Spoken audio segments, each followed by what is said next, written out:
তো যাই হোক, এখানে অনেক মিডিয়াগুলো এসেছেন। আপনারা হয়তো অনেকে জানেন না যে আমি কিন্তু মিডিয়াদের ব্যাপারে খুব সতর্কবার্তা দিয়েছি। আমি আপনাদেরকেও বলছি, যেহেতু আপনারা অনেক দূর থেকে চলে এসেছেন, হয়তো জানেন না, এই জন্য আমি আপনাদেরকে আজকের এই ক্যামেরাগুলো সেটিং রাখছি এতক্ষণ পর্যন্ত। তবে একটি কথা বলি, আমি কিছুদিনের মধ্যে একটা নির্দেশনা দিব আপনাদের জন্য, আপনাদের মঙ্গলের জন্য এবং সুন্নি জামাতের আলেমদের মঙ্গলের জন্য। আমি দেখতেছি অনেকগুলো মিডিয়া এলোমেলোভাবে তারা বিভিন্ন সময় বিভিন্নভাবে থাম্বনেইল ব্যবহার করে মূল ওয়াজ তারা দেওয়ার জন্য আগ্রহী না, খণ্ডিত অংশ কেটে নিয়ে আমাদেরকে বিভিন্ন সময় প্রশ্নবিদ্ধ করে।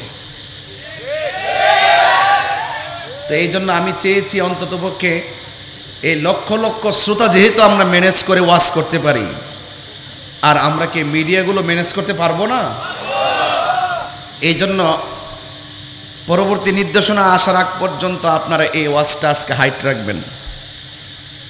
আমি এই কিছুদিনের মধ্যেই, অল্প দিনের মধ্যেই আমি সব মিডিয়াদেরকে আমি আহ্বান করব, যারা সুন্নিয়তের চ্যানেল চালায় তাদেরকে আহ্বান করব, অন্ততপক্ষে আমার ওয়াজ যখন করতে আসবেন আমার কিছু নীতিমালা থাকবে যে কিভাবে আপনারা ওয়াজটা ছাড়বেন, কিভাবে আপনারা সুন্নিয়তের খেদমত করবেন। কি রাজি আছেন আপনারা?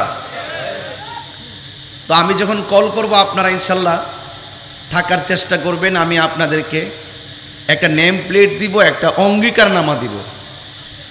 এই অঙ্গীকারনামা নিয়ে যারা মাঠে কাজ করতে পারবেন, হক কথা প্রচার করতে পারবেন, সুন্নিয়তের তথ্য তুলে ধরতে পারবেন, সুন্নি যে কোনো আলেমদের প্রচার প্রসার করতে পারবেন, আমি বিশ্বাস করি মদিনাওয়ালার পক্ষ থেকে আল্লাহর অশেষ মেহেরবানিতে আপনাদের খেদমতে বরকত হবে। কারণ আপনি একটা ইউটিউবে কিছু ছেড়ে দিয়ে দুনিয়া থেকে বিদায় হয়ে গেলেন, যদি এটা নেগেটিভ হয় মানুষ আপনাকে দোয়ার পরিবর্তে বদদোয়া দিবে। আর আপনি যদি ভালো কিছু রেখে যান অনলাইনে, আপনি চলে গেলেও সেগুলো দেখে দেখে আপনাকে অনেকে দোয়া করবে। কথা বলেন ঠিক কিনা?